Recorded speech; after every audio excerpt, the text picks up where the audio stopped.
Hi, my name is Chris Brennan with the astrologyschool.com. So the purpose of this video is to do a brief tutorial on how to calculate a birth chart, or basically how to get a calculated copy of your birth chart using the quickest and easiest way that I know how. So let's jump right into it.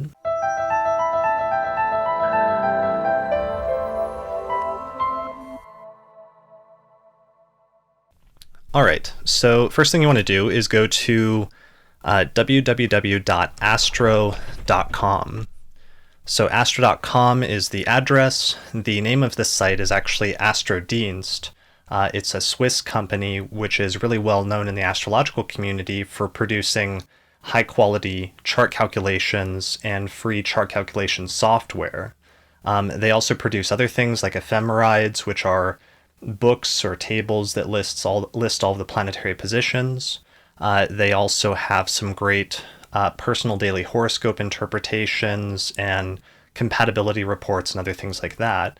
But the most important thing that they do is that they are a really good source for getting a free copy of your birth chart, because they actually offer a lot of free chart calculation services. So if you want to get a copy of your birth chart, you want to go to astro.com, and then you want to go up to free horoscopes, and then scroll over to natal chart, ascendant.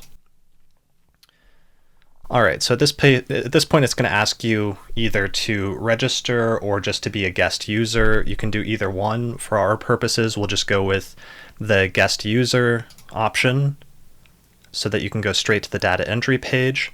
And at this point, you're on the birth data entry page, and it's pretty straightforward. So you want to enter your name, which doesn't really matter. I'll just enter my first and last name, although that's not really relevant in terms of the chart that it outputs, so you can put whatever you want there.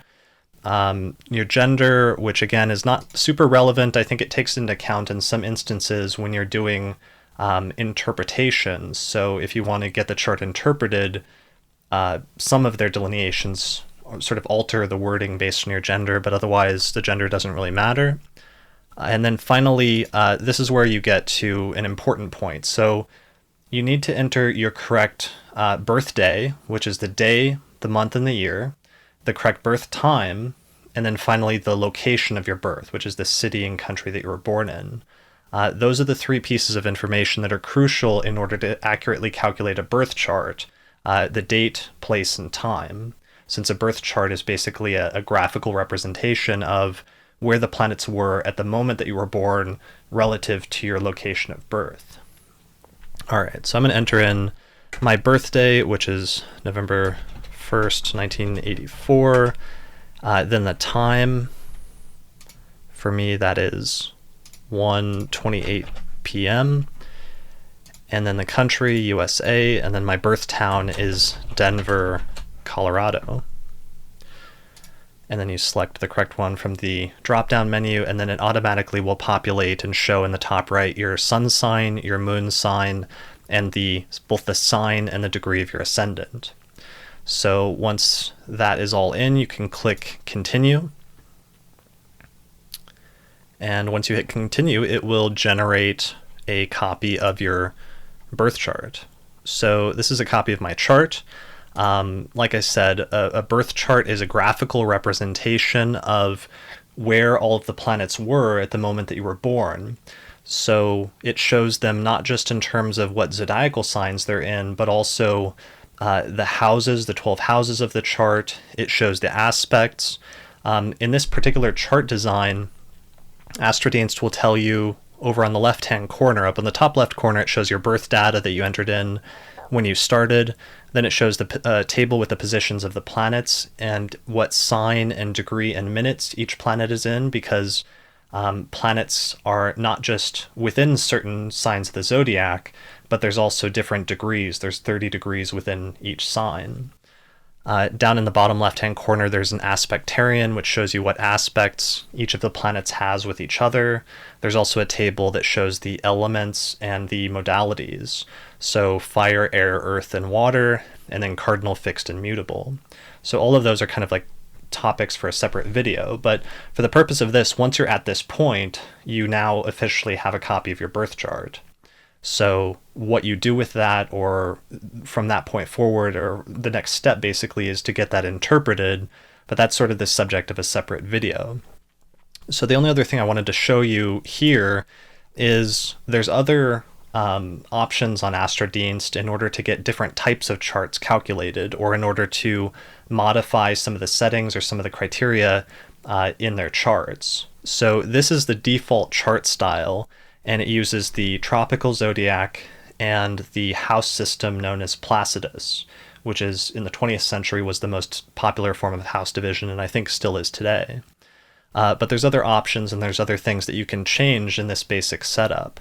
So if you go to free horoscopes again, then you go to extended chart selection. In the extended chart selection, this is where they actually give you the option to change many of the basic chart settings and chart styles.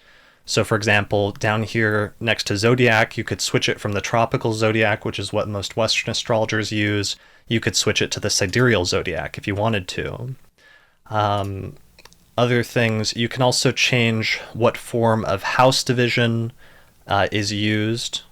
So there's a bunch of different forms of house division. That's something that we don't have to get into a lot, but it's one of the major things that people will sometimes change is the system of house division that's used. So let's see, where is that? So we have chart drawing style. Oh, there it is, house system. So the default house system is Placidus, which is the first one that it has listed. But there's a dozen at least other different forms of house division that they list. The one that I actually use is called whole sign houses, which is listed here under whole signs. So if you click that and then you go to click here to show the chart, it will calculate your chart over again, this time using the different form of house division. So in this instance, this is using whole sign houses.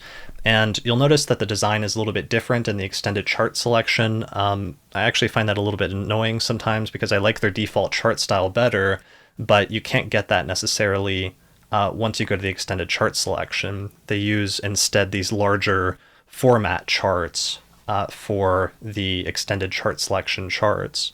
So this is a chart cast using whole sign houses.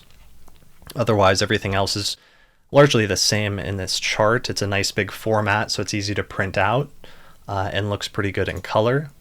If you go back, there's other things that you can add on in the extended chart selection, like there's additional objects, like you could add the part of fortune, you could add asteroids like Chiron, or minor planets like Eris. Some astrologers are starting to experiment with. There's a bunch of other different options that you can turn on and off, and it's kind of fun to explore and to play with some of these different options because there's literally hundreds, if not thousands of them in the extended chart selection. So so there's a lot there to work with, but this is just the starting point. I think that's pretty much it for this video. And I'll leave you just to explore and to learn about some of these different options and some of the different settings that you can turn on or off in Astrodienst. And that might be actually the subject of another video, which is something like, 10 cool things that you can do on astro.com in terms of customizing charts and layouts and designs and stuff like that. But for the purpose of this video, the last thing I want to mention is just make sure that your birth data is as accurate as possible. So usually, having an accurate birth date is usually pretty straightforward for most people, just the day, month, and year you were born. The one that's a little tricky is the birth time. Best case scenario, hopefully that was recorded on your birth certificate or some kind of document that was written down around the same time that you were born. Failing that, sometimes you can ask one of your parents and they'll remember, but the parents' memories are notoriously unreliable when it comes to that.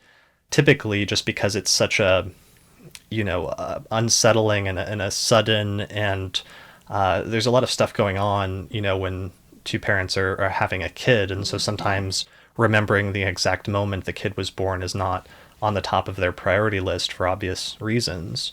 So it's better, and when in doubt, you should usually rely on what the birth certificate says, unless your parents have a very specific reason that their memory should stand out or should be better than what was recorded on the birth certificate. Worst case scenario, if you don't have a birth time or there's no way for you to figure out what time you were born, either from a birth certificate or from a family member, then that's when astrologers will sometimes default to, or they'll fall back on, a process known as rectification, which is when you attempt to infer when the birth time was based on events that are known to have occurred in the native's life. But it's a very tricky and very complicated and sometimes very unreliable process. So typically you don't want to rely on rectification unless you absolutely have to. And even then, it's still a little bit speculative. All right, so that's it for calculating your birth chart. So you now have a copy of your birth chart, and that is really the starting point for doing just about everything in Western astrology. So good luck with that. If you're interested in learning more, you can check out my website, which is at theastrologyschool.com, and I will keep putting out videos like this, so make sure to subscribe if you'd like to see more informational astrology videos like this one. All right, well, thanks for watching, and I'll see you again next time.